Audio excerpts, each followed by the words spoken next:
Bonsoir à toutes et à tous, bienvenue pour ce nouveau webinaire de formation au trading actif. Donc vous êtes maintenant habitués, chaque semaine il y a 2 webinaires, donc c'est très actif chez Self-Invest désormais. 2 webinaires de formation par semaine et 2 formations dans nos locaux minimum, des fois 3, dans nos locaux ici à Paris, des formations qui peuvent prendre différentes formes, soit des formations à la plateforme, des formations pratiques à la plateforme, comme ça se déroulera la semaine prochaine, le 28, où les participants pourront pratiquer, apprendre et exécuter sur la plateforme, sur des ordinateurs que l'on prêtera pour cela. On a des formations également à la programmation et des formations au trading, plus une nouveauté en 2017, ce sera la 2e édition le 23 mars, la première édition ayant eu lieu le 26 janvier. Ce sera une session de scalping live. C'est prévu le 23 mars prochain, d'ici grosso modo un mois.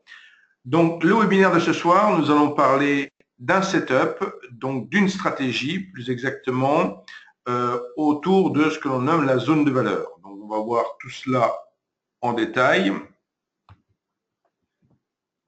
Alors, avant de commenter cette diapositive, je vous rappelle donc que je suis Monsieur Weissrock, responsable ici à Paris du broker Self-Invest. Un peu plus loin dans le webinaire, je vous présenterai notre activité, ou plus exactement en fin de webinaire, je vous présenterai un peu plus en détail notre activité. Pour l'instant, dans cette présentation, dans cette formation, qu'allez-vous exactement apprendre? Vous allez découvrir la théorie des enchères qui régit la distribution des prix. Donc, d'une certaine manière, ce qu'il va être nécessaire pour vous, c'est pas d'oublier tout ce que vous connaissez, mais c'est de faire un petit effort pour faire un tout petit peu abstraction de ce que vous connaissez déjà en termes de représentation graphique, en termes de logique de formation des prix, pour effectivement vous concentrer sur ce que je vais vous présenter maintenant, afin justement d'être en mesure de bien comprendre le pourquoi et le comment de la formation des niveaux clés et comment on va utiliser ces niveaux clés pour délimiter la zone de valeur et justement exploiter, enfin vous montrer comment on peut exploiter un des setups de cette zone de valeur. Il s'agit ce soir d'une stratégie de day trading. Une stratégie de day trading qui se produit 4-5 fois dans le mois, c'est tout. Ça ne se produit pas plus, vous le comprendrez tout de suite, puisque les conditions de déclenchement de cette stratégie sont assez précises et de fait, elles ne sont pas réunies chaque jour. Donc, il s'agit plutôt d'une stratégie de day trading, ce qui n'est pas avec une fréquence, je dis bien, de 4 à 5 fois par mois, ce qui n'empêche pas de pouvoir se servir par ailleurs des niveaux clés. Vous trouverez sur notre chaîne YouTube d'autres vidéos où je me présente comment se faire du scalping, notamment avec ces niveaux clés. Mais encore une fois, ce soir, l'objet de cette présentation, de cette formation, c'est de vous parler du setup de la zone de valeur. Donc, nous allons avancer sur ce sujet. Donc, c'est bien ce que l'on va apprendre ce soir. Alors, voilà plus en détail le sommaire de ce que je vais vous présenter maintenant. Donc d'abord une généralité sur cette théorie des enchères, puis la représentation des prix par elle-même, l'utilisation de ces niveaux pour trader au travers de ce setup de la zone de valeur, comment retrouver les différents outils dans notre plateforme, comment éventuellement appliquer tout cela au CFD, au Forex, sachant que à l'origine, ça fonctionne sur la base du marché des futurs. Et pour aller plus loin, je vous propose quasiment au quotidien ce que je nomme une lecture temps-prix, donc sur le site Univers Bourse. Donc vous pouvez me retrouver, ce n'est pas une fin en soi ce soir, ou si vous écoutez cette vidéo, vous pouvez me retrouver fréquemment, régulièrement, minimum 3 fois par semaine sur le site Univers Bourse, où j'anime notamment une session de trading live en m'appuyant justement sur ces niveaux clés. Et bien entendu, nous pourrons faire une session de questions-réponses à la fin de ce webinaire. Donc, ce qu'il convient tout d'abord, dans le cadre de ces généralités, ce qu'il convient tout d'abord de comprendre et qu'il me convient de préciser, c'est qu'en fait, vous êtes certainement habitué à entendre parler régulièrement, il y a des haussiers, il y a des baissiers. Sous-entendu, il y aurait deux camps qui s'affronteraient, d'un côté les haussiers et de l'autre côté les baissiers, et c'est la confrontation de ces deux catégories d'opérateurs qui ferait la formation des prix. Dans ce que nous allons voir ce soir, et ce sur quoi repose toute cette théorie des enchères, c'est qu'en fait, il n'y a pas deux camps, comme je viens de le dire, mais il y a deux grandes catégories d'acteurs. Donc, une catégorie que l'on va nommer les locaux. Donc, les locaux, c'est tout opérateur. Alors, lorsque je dis opérateur, j'entends aussi bien vous en tant que trader particulier que des traders professionnels, que des algorithmes de trading. Mais le point commun à tout cela, c'est de ne pas avoir comme horizon d'investissement la frontière, c'est l'UT-jour, comme je l'indique sur cette diapositive. Donc, les locaux n'ont pas pour objectif, donc ce sont exclusivement des day traders, c'est maximum des day traders, ça peut être des scalpers très court terme, ça peut être des day traders, mais ce ne sont pas des opérateurs qui envisagent de faire des opérations au-delà de la journée. Et l'autre catégorie, c'est justement les autres opérateurs. Bon, on va carrément dire les locaux d'un côté, les autres opérateurs de l'autre, donc on ne se casse pas la tête quelque part. Toute personne, tout opérateur, tout algorithme de trading, toute stratégie qui est là pour prendre position à un horizon supérieur à l'unité de temps jour, ce sera un autre opérateur. Et de fait, il y a des locaux acheteurs, des locaux vendeurs, des autres opérateurs acheteurs, qu'on va dire AOA par exemple en abréviation, ou des autres opérateurs vendeurs. Donc il y a en fait 4 groupes potentiels d'individus qui peuvent intervenir. Sous-entendu, ils ne sont pas obligés de tous intervenir. J'aurais presque tendance à dire les locaux, ils sont là tous les jours parce qu'il y a toujours des day traders, des scalpers sur le marché. Mais par contre, les autres opérateurs ne sont pas forcément présents tous les jours.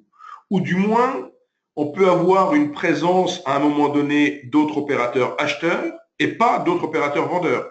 Parce que ces gens-là, forcément, ces algorithmes ou ces particuliers ou ces investisseurs, ces fonds de pension ou autres, n'ont pas forcément leurs convictions qui sont modifiées au jour le jour. Ils peuvent rester pendant 15 jours, on a vu à la fin de l'année 2016, les 15 derniers jours où il y avait, les marchés évoluaient dans un range très étroit et de fait, on pouvait quasiment être certain que ces autres opérateurs n'étaient pas très actifs sur les marchés.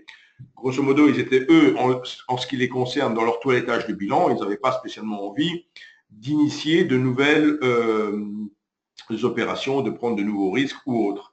Donc, effectivement, ces autres opérateurs ne sont pas toujours présents, mais lorsqu'ils sont présents, généralement, ils ont des moyens, une puissance de feu, des moyens financiers bien plus importants que les locaux, et ils ont comme propriété, généralement, de faire décaler les prix de manière assez brusque, et on va nommer cela des déséquilibres.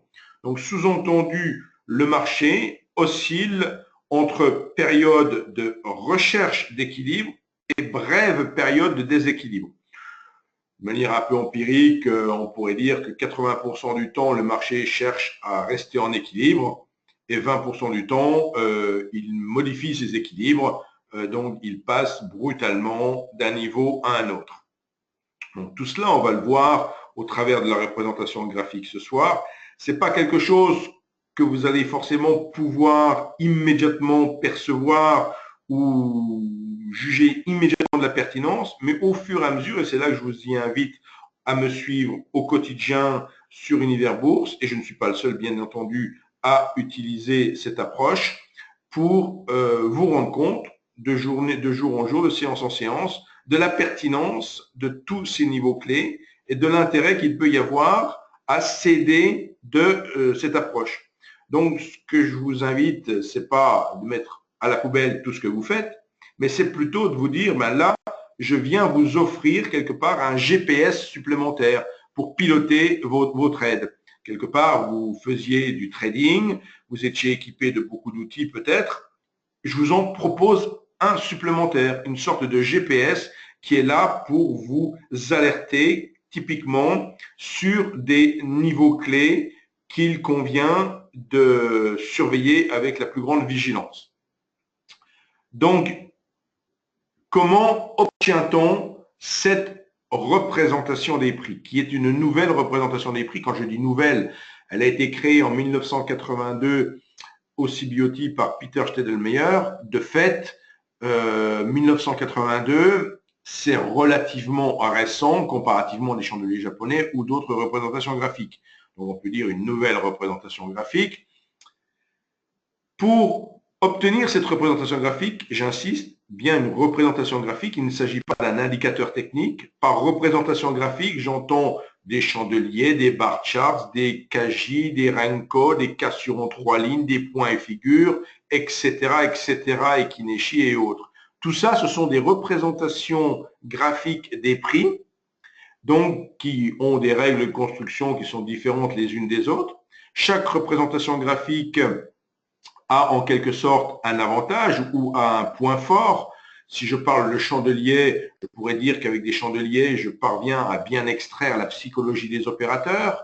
Avec des bar charts, je vois peut-être mieux des patterns d'analyse technique. Avec une représentation en ligne, c'est un peu comme une moyenne mobile de période 1 où je vais lisser un peu le cours. Et chaque représentation a son intérêt. Un point et figure fait une représentation qui ne tient pas compte du temps, qui permet effectivement de trouver d'autres niveaux, etc.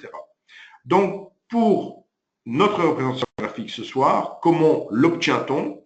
On part d'un graphique en unité de temps 30 minutes, sur lequel je matérialise ici avec un triangle vert, le cours d'ouverture de 8 heures, et un triangle bleu, le dernier cours à 22 heures ou le dernier cours coté en cours de séance. Donc, je pars de ce graphique, puis chaque bougie de 30 minutes, je la transforme en une série de lettres verticales. Chaque hauteur de lettres représente un tick, c'est-à-dire que si, par exemple, ma première bougie représente sur un futur CAC 10 points, ça fera 20 ticks, il y aura 20 lettres qui seront imprimées. Il peut y avoir 20 lettres qui sont imprimées. Sous-entendu, s'il y a du slippage, c'est-à-dire que s'il y a un saut de cotation à l'intérieur du laps de temps de 30 minutes, qu'on passe très vite d'un point à un autre sans avoir d'échange sur un niveau précis de prix, il n'y aura pas impression de cette lettre. Or, dans une bougie, vous le voyez, parfois vous avez le sentiment, comme la 4e bougie de mon graphique ici en chandelier, vous remarquez une grande bougie blanche, et pour cette bougie qui n'a même pas de mèche inférieure, vous pouvez vous dire, il y a dû y avoir beaucoup d'opportunités d'achat ou de vente, beaucoup d'échanges dans cette bougie, ça a beaucoup monté. Et en fait, pour dessiner cette bougie, on a juste besoin de 3 points. Le cours d'ouverture de la bougie, le dernier cours et le cours le plus haut, puisqu'il n'y a même pas de cours le plus bas, puisqu'il est égal au cours d'ouverture. Donc, de fait, 3 échanges suffiraient à dessiner cette bougie. Par contre, dans la représentation temps-prix que je suis en train de présenter maintenant, on voit que s'il n'y avait que 3 impressions, il n'y aurait que 3 lettres d'imprimées. En l'occurrence, ici, ce sont les T qui sont la 4e lettre ici que je présente. Donc, il n'y aurait que 3 lettres. Donc, vous voyez déjà une petite différence entre, d'une part, les bougies et la nouvelle représentation. Dans cette nouvelle représentation, on ne tient pas compte, sur le laps de temps de 30 minutes, de l'ouverture, de la clôture. On ne tient pas compte à quel endroit, en fait, les prix se sont imprimés en premier ou en dernier. Vous voyez, il n'y a pas la notion de bougie noire ou bougie blanche. Il y a une série de lettres verticales qui mentionnent juste qu'il y a eu telle ou telle ou telle opportunité temps prix. Ça se nomme une opportunité temps prix, c'est-à-dire que le fait d'imprimer une lettre durant un laps de temps de 30 minutes sur une hauteur d'un tick, ça s'appelle une opportunité temps prix. Et donc, on ne se préoccupe pas, encore une fois, de savoir où est la première impression de prix.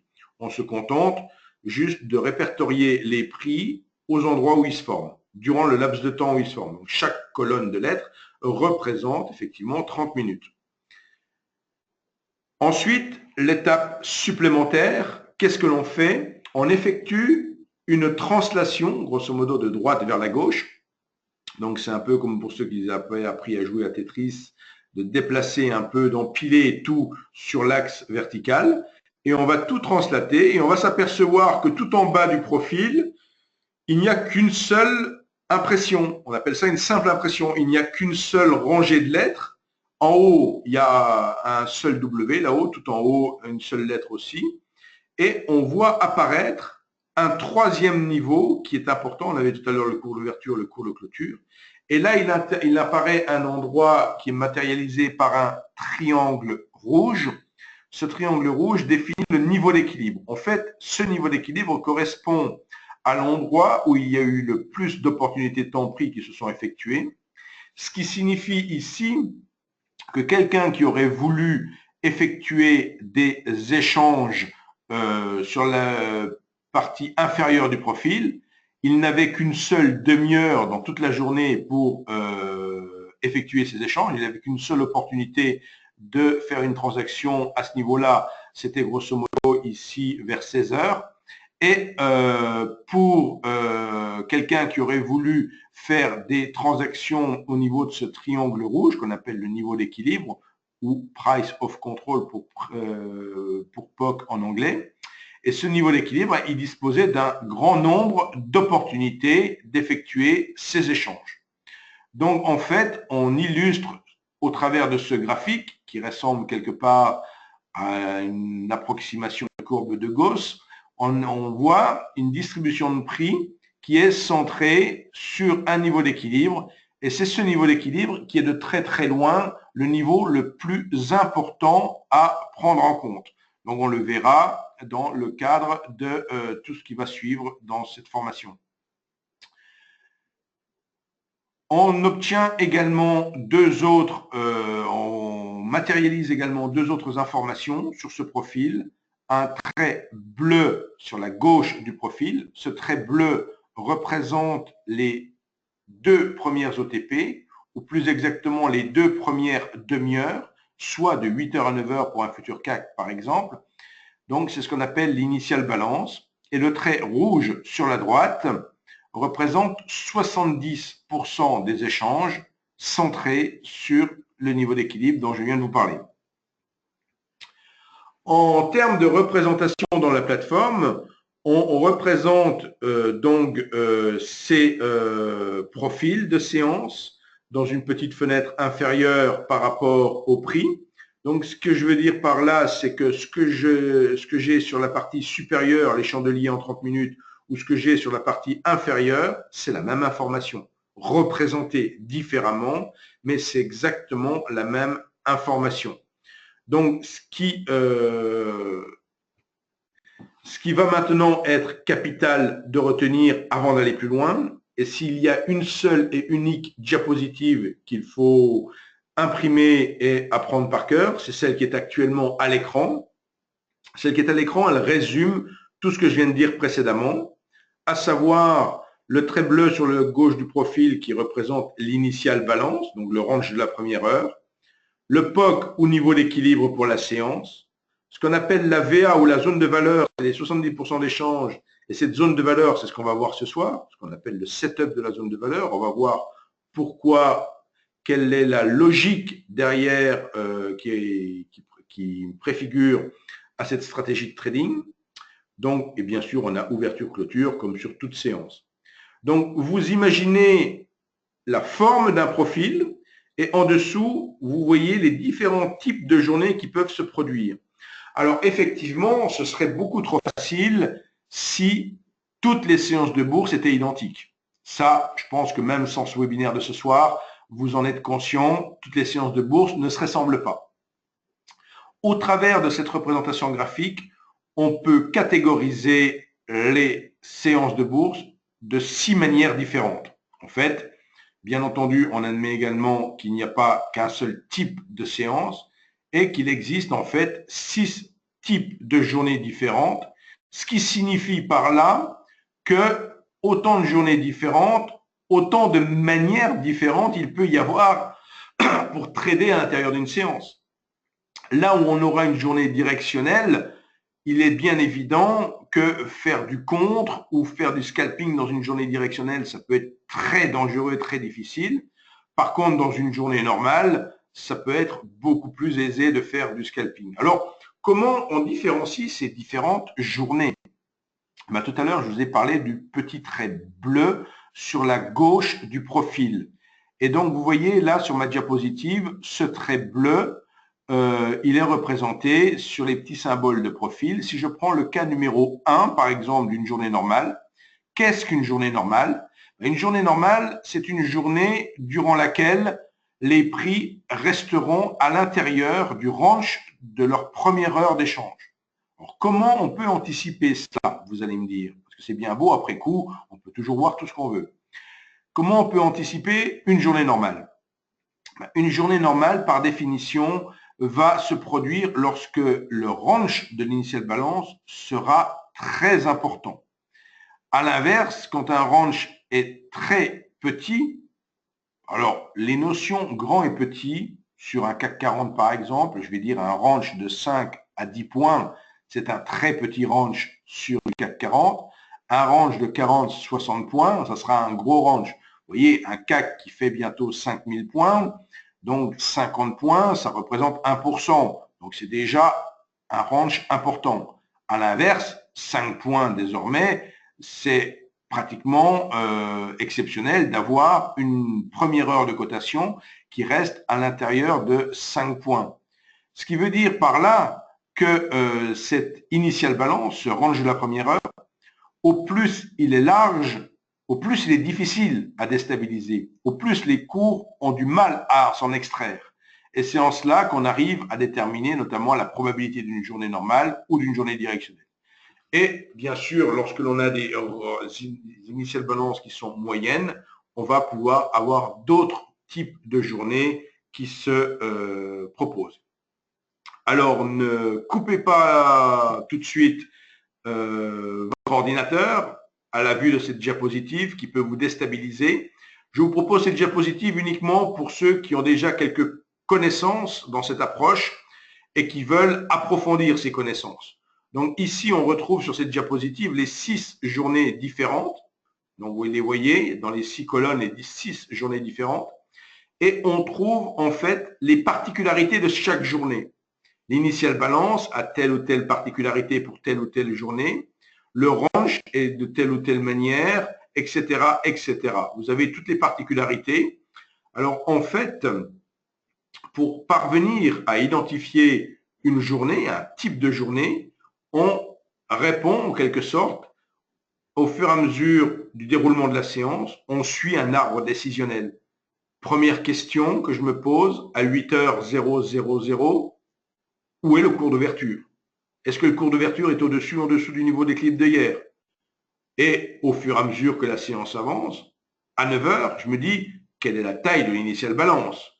Est-ce que l'initial balance est resté dans la zone de valeur de la veille, etc. On se pose toutes sortes de questions de cette manière-là qui nous permet d'éliminer toutes sortes de cas et d'arriver à la conclusion, aujourd'hui, la probabilité est d'avoir tel type de journée et donc il me faut travailler de cette manière.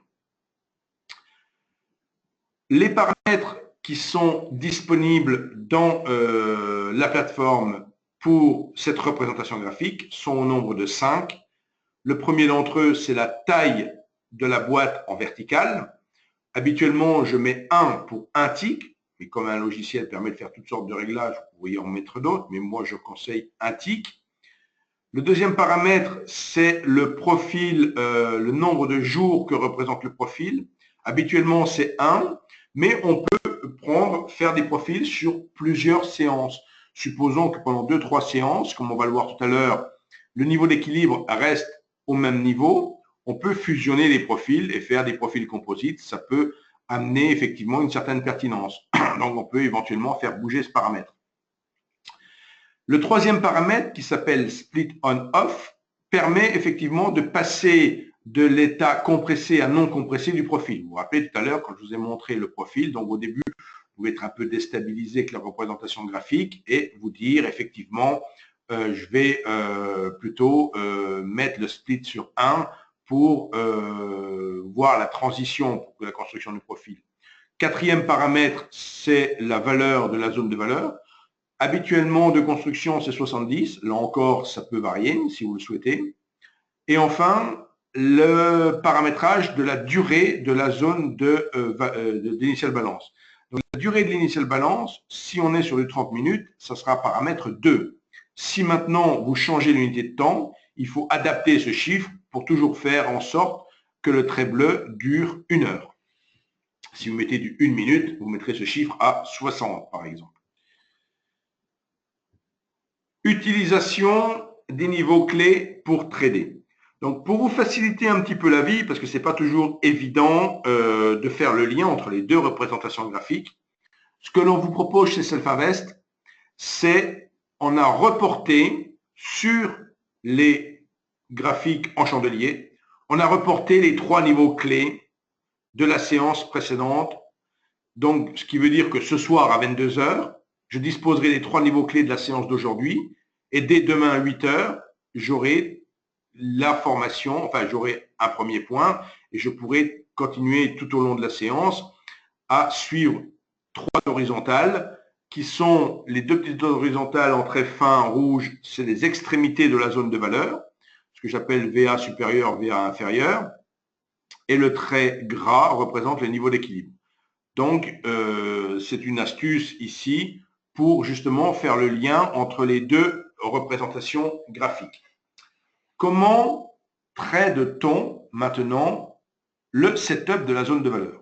Alors, avant de vous parler du trading du setup de la zone de valeur, ce qu'il faut peut-être que j'explique, c'est un petit peu la logique qui prévaut avant tout cela. Pourquoi ce setup est-il pertinent? En fait, vous le comprendrez forcément à partir du moment où vous commencerez à suivre plusieurs séances avec cette représentation graphique. Vous allez acquérir la conviction progressivement. Au début, vous allez être surpris par la pertinence de ces niveaux clés et après, vous allez comprendre effectivement que chaque jour, une valeur s'établit. Donc, chaque jour, les prix recherchent un équilibre, établissent un équilibre, quelle que soit la journée, même si elle est en fort déséquilibre, il y aura toujours un équilibre qui se formera quelque part, à une extrémité ou à l'autre du profil. Et de fait, cet équilibre, le lendemain à 8 h, on se pose la question, est-ce qu'il est ou pas remis en cause? Donc, la première question, pour s'intéresser au setup de la zone de valeur, il faut qu'à la question est-ce que les prix remettent en cause l'équilibre d'hier, la réponse soit oui. Sous-entendu, soit les prix parviennent à ouvrir au-dessus de la zone de valeur de la veille ou en dessous de la zone de valeur de la veille, auquel cas on va se dire aujourd'hui on aura peut-être affaire au setup de la zone de valeur. Si par contre on ouvre à l'intérieur de la zone de valeur de la veille, ce setup n'est pas à étudier, n'est pas à... voilà, on passe son tour. Comme je l'ai dit, ça peut se produire 4-5 fois par mois, ça ne se produit pas à toutes les séances. Ici, je vous ai mis un cas très particulier, c'est 2 séances de suite où il s'est produit, et non seulement il s'est produit dans un sens, puis dans l'autre. Donc, c'était assez symptomatique, donc je l'ai gardé en exemple. Ici, effectivement, je vois le 16 juin, donc une ouverture au-dessus de la zone de valeur de la veille. Donc, de fait, quand il y a réintégration de la zone de valeur, là, on a une entrée short qui se met en place, le stop se trouvant à l'autre extrémité de l'IB, et l'objectif de ce trade, l'objectif de cette stratégie, est la borne opposée de la zone de valeur. Donc, le 17, c'était une possibilité d'entrer short, puis de sortir short à l'autre extrémité. On a réussi à le faire, enfin, quelqu'un qui aurait appliqué le setup de la zone de valeur, ce jour-là, il serait parvenu. Le lendemain, ce que l'on s'aperçoit, c'est qu'il y a eu d'abord il y a eu à la question est-ce que l'on ouvre, donc le 18 juin, est-ce que l'on ouvre à l'extérieur de la zone de valeur? La réponse est oui, on ouvre en dessous de la zone de valeur. le setup se déclenche une première fois, mais on est stoppé. Il se redéclenche une deuxième fois et cette fois-ci, il est réalisé. Donc, voilà pour ces exemples au niveau de cette stratégie de la zone de valeur pour justement les conditions qui doivent être réunies pour s'intéresser au setup de la zone de valeur et comment on entre en position pour maintenant utiliser ces outils. C'est totalement gratuit, comme vous le voyez ici. Donc, il faut, au travers de la plateforme, cliquer sur le bouton WHS Store. Une fois que vous tombez sur la page web de la boutique, vous allez saisir l'identifiant de connexion de votre plateforme. Vous confirmez cette saisie et vous activez ensuite, c'est marqué « Activer gratuitement », vous activez la stratégie de la zone de valeur. Et vous disposerez de tous les outils que je vous ai présentés là ce soir. Alors, on me pose souvent la question, puisque je vous l'ai dit tout à l'heure, ça fonctionne avec le marché des futurs. Donc, on me pose souvent la question, comment fait-on avec le CFD et le Forex? Alors, j'aurais tendance à dire, pour le CFD ou le Forex, déjà pour le CFD, il faut éliminer la période de trading entre 22h et 8h. Pour ce faire, on sélectionne la barre espace travail de la plateforme, première flèche comme j'ai mentionné. On sélectionne le répertoire indice, on va chercher l'indice que l'on a envie de travailler. Ici, dans mon exemple, c'est le CAC 40. J'ai sélectionné le CAC 40, j'ai fait un clic droit sur CAC 40, France 40 plus exactement. Je choisis ensuite détail symbole et j'obtiens cette fenêtre de détail symbole où je peux paramétrer le début et la fin de ma période de trading. De fait, j'éliminerai toutes les autres données de cotation. Je filtrerai donc juste. Pour ce qui est du Forex, alors pour ce qui est du Forex, je vous le dis tout de suite, je ne le travaille pas du tout, le Forex. Simplement, je considérerais qu'il faudrait faire 3 sessions. Pourquoi? Parce qu'en fait, le Forex, c'est les 3-8. Ça tourne 24 heures sur 24, 3 x 8, 24. Une période, une session européenne, une session américaine, une session asiatique. Et d'une certaine manière, là encore, c'est grosso modo la session européenne qui est la plus active, de par le fait que Londres est la place historique du Forex et que la plupart des statistiques qui ont pour influence qui influencent le marché des devises sont plutôt publiées dans les heures de cotation de Londres. Donc, là encore, soit vous feriez 3 sessions, soit si vous n'en faites qu'une, vous utilisez également les heures de la session de Londres, de la même manière.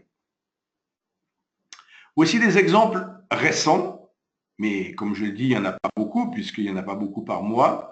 Donc, si l'on se penche le 15 février de cette année et le 16 février, donc on s'aperçoit que le 15 février, un équilibre s'est formé, une zone de valeur s'est formée, et que le 16, on ouvre au-dessus de cette zone de valeur. On voit le petit trait vert que j'ai mentionné ici, qui pointe sur le trait vert horizontal, qui pointe sur le triangle vert qui matérialise le cours d'ouverture, et on voit que le segment bleu se situe au-dessus de la zone de valeur de la veille, ce qui veut dire que l'initial balance est au-dessus de la zone de valeur.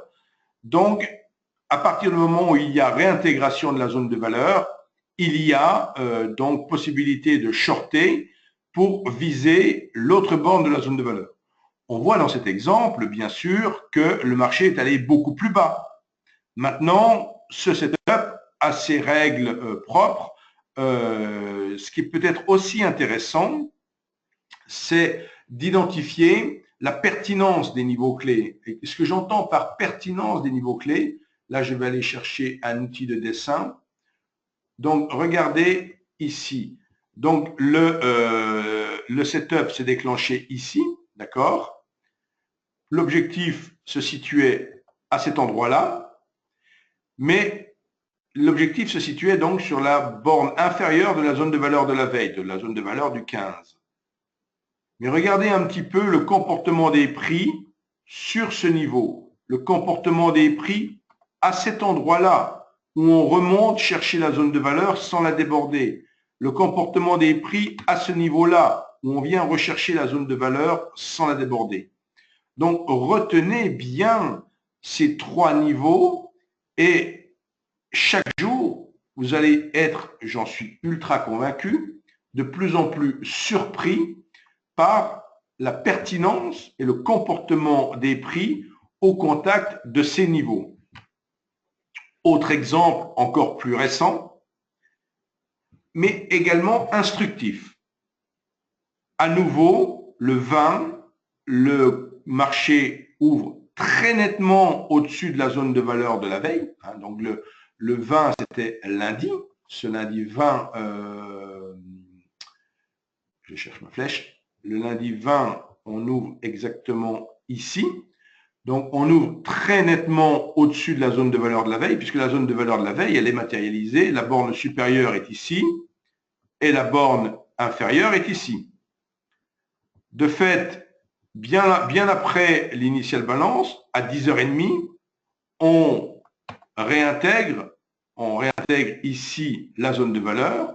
On clôture ici même à l'intérieur de la zone de valeur en unité 30 et on s'aperçoit que le setup ne fonctionne pas. C'est-à-dire que l'on ne va pas ici, on n'y va pas. Mais regardez un petit peu ce qui se passe au niveau du niveau d'équilibre de la veille. On a un arrêt très très net sur le niveau d'équilibre de la veille, donc montrant une réelle faiblesse des vendeurs, une réelle difficulté pour les vendeurs d'aller rejoindre la zone de valeur inférieure de la veille.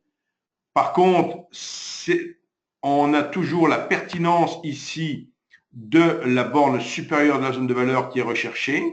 Et au final, effectivement, on clôture à l'intérieur. Donc, le trade ne se serait pas forcément soldé par une perte suivant le moment où vous seriez sorti. Mais bien évidemment, on n'a pas atteint l'objectif. Et aujourd'hui, en fait, qu'est-ce qui se passe? On a ouvert à l'intérieur, donc il n'y a pas, on ouvre à l'intérieur de la zone de valeur d'hier. Ce matin, on a ouvert à l'intérieur de la zone de valeur d'hier. Donc, on n'a pas du tout réintégré, on n'a pas, les conditions n'étaient pas du tout réunies pour étudier un setup de la zone de valeur. De fait, on a eu un net refus de quitter la zone de valeur à la baisse de la veille. On a donc rebondi pour venir rechercher le niveau d'équilibre, puis déborder le niveau d'équilibre, puis s'appuyer sur le niveau d'équilibre, puis s'arrêter. Ce sont des bougies 30 minutes, hein. Donc 3 fois 30 minutes d'arrêt sur les 4880, borne de la borne supérieure de la zone de valeur d'hier, et enfin, on s'affranchit de la zone de valeur d'hier. Donc, on voit une réelle force des haussiers aujourd'hui. Donc, quelque part, l'impossibilité hier de réaliser le setup de la zone de valeur se traduit aujourd'hui par un refus d'accélérer plus loin à la baisse, bien qu'on y est quasiment allé à la borne inférieure de hier, mais en début de matinée aujourd'hui. Mais le setup en question se joue sur une seule séance. Donc, avant maintenant de passer à la plateforme de trading, je vais dire un petit mot de Self-Invest, puisque je n'ai pas fait la présentation en début de formation. Donc, Self-Invest est un broker qui va proposer 2 grandes familles de produits, soit des futurs, soit du CFD et des Forex. Ces 2 familles de produits se distinguent dans le sens où des futurs sont des produits de marché et le CFD Forex, un produit de gré à gré. Un produit de marché est un produit centralisé, géré pour ce qui est du futur CAC par NYSE Euronext, du futur DAX par Eurex, etc., par des places de bourse. Et pour ce qui est du produit de gré à gré, un CFD, chaque intermédiaire va vous proposer son propre CFD. Ce qui fait que c'est parfaitement normal que si vous comparez la valeur du CFD France 40 chez tel ou tel intermédiaire, il puisse être légèrement différent. Le sous-jacent est commun, au même titre que le futur CAC 40 a comme sous-jacent le CAC 40, le CFD peut avoir comme sous-jacent le CAC 40, mais chaque broker peut effectivement avoir son thermomètre qui est étalonné de manière légèrement différente. Donc, ça ne va pas beaucoup varier, mais ça peut être légèrement différent. Là où, sur le futur, on a un carnet d'ordre, tous les ordres se voient et de fait, bien sûr, c'est tout à fait transparent. Les bureaux nous disposons de bureaux dans plusieurs pays. Le siège social était au Luxembourg, la société a été créée en 1998 et on a ouvert des bureaux dans de nombreux pays, dont la France, où je suis le représentant ici à Paris, rue de Berry. Notre service est disponible de 8h à 22h, 5 jours sur 7, ce qui fait qu'après ce webinaire, il sera 19h et vous pourrez tout à fait appeler notre service jusqu'à 22h si vous le souhaitez. La clientèle est majoritairement des particuliers et bien évidemment, nous sommes régulés par toutes les autorités de marché. Et en termes de régulation, effectivement, la législation s'est encore durcie avec la loi Sapin 2 en France pour justement lutter contre des intermédiaires, on va dire, peu délicats. Donc, de fait, aujourd'hui, on ne peut avoir de cesse que de vous inciter à être très vigilant sur l'intermédiaire que vous allez choisir. Et cette diapositive qui se nomme « Choisir Self-Invest, c'est avoir l'esprit tranquille », je l'ai nommé ainsi parce que chez Self-Invest, notamment, l'argent que vous allez confier à votre broker est crédité sur un compte ségrégué par rapport aux actifs du broker. Ce qui fait que si le broker venait à avoir des difficultés, vous n'avez pas à en pâtir et vous récupérez vos avoirs. Nous proposons également de longs historiques en CFD Forex, ceci de manière gratuite, sur plus de 7 ans désormais, en unité de temps 1 minute. Et par contre, si vous travaillez les futurs, vous avez plus de 10 ans d'historique. Nous proposons de nombreux outils, comme des signaux de trading, qui sont des critères d'entrée en position. Alors souvent, on parle de stratégie de trading. J'aurais tendance à dire qu'une stratégie, c'est A plus B plus C. A, ce sera le signal de trading, le critère pour entrer en position. B, ce sera un outil pour suivre la position, type un stop, exemple d'un stop suiveur. Et C, c'est un critère de sortie, ou une sortie sur objectif, ou une sortie sur time stop, etc. Et la réunion de A plus B plus C, critère d'entrée, critère de suivi, critère de sortie, ce sera une stratégie. Et des stratégies, on en propose désormais 53 sur notre site internet. Donc, une stratégie, ça regroupe un signal, ça identifie une unité de temps pour travailler. On peut travailler uniquement avec des longs, uniquement avec des shorts ou les deux, bien entendu. On peut avoir toutes sortes d'outils pour limiter les plages horaires si on le souhaite. On a bien sûr tous les outils pour gérer sa position. Et ça peut s'appliquer en manuel ou en automatique, suivant la version de la plateforme que vous allez utiliser. Donc, le but de Self-Invest, effectivement, c'est d'aider au quotidien, c'est d'être en quelque sorte le partenaire des traders actifs et c'est d'aider ses clients au fur et à mesure à améliorer ses performances en offrant toujours plus d'outils. Donc, que vous pouvez retrouver sur notre site internet. Le site internet de Self-Invest se distingue par 4 colonnes, comme je vous montre maintenant à l'écran. Première colonne, tout ce qui va concerner le CFD Forex. Seconde colonne, tout ce qui concerne le futur et les options. Troisième colonne, les outils de trading dont j'ai parlé. Quatrième colonne, les formations. Tout d'abord en webinaire, 2 par semaine. Ce soir, on parlait de zone de valeur. Le 23 février, ce sera Ekineshi, signal et stratégie. Et le 24, il y en a une nouvelle. Le 28, à nouveau. Vous voyez, c'est très régulier. Et vous avez bien sûr le programme de jusque fin mars actuellement.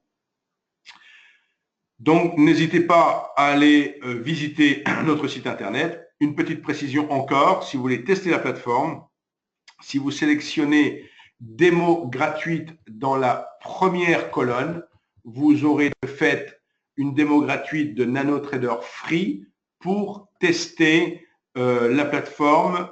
Ici, si vous sélectionnez démo gratuite à cet endroit-là, vous aurez NanoTrader Free avec un flux CFD Forex, alors que si vous sélectionnez démo gratuite ici, vous aurez NanoTrader Full, version complète avec un flux futur. À noter que si vous êtes client, vous pouvez bien entendu être client avec NanoTrader Full et travailler sur CFD Forex. La plateforme, par ailleurs, propose en permanence un minimum 2 comptes, le compte réel, votre compte de trading, et un compte démo permanent. Voilà pour le site Self-Invest. Pour me contacter, comme je vous l'ai indiqué, vous pouvez me retrouver soit sur Univers Bourse, soit au travers de cette adresse email. Je vais d'ailleurs maintenant vous adresser le PowerPoint, enfin le PowerPoint transcrit en fichier PDF. Donc, je vous envoie toutes les diapositives sous forme de fichier PDF de ce webinaire. Vous pouvez me contacter également sur ce numéro de portable professionnel. Et là encore, me retrouver sur Univers Bourse, donc où quotidiennement il y a des analyses de postées et vous avez des forums et également des plans de trade qui sont postés sur Univers Bourse.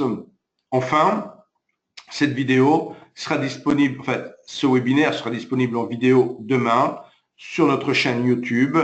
Pour rejoindre notre chaîne YouTube, il suffit de taper dans votre moteur de recherche les deux mots Self-Invest et YouTube et de choisir la chaîne YouTube France pour retrouver donc nos webinaires.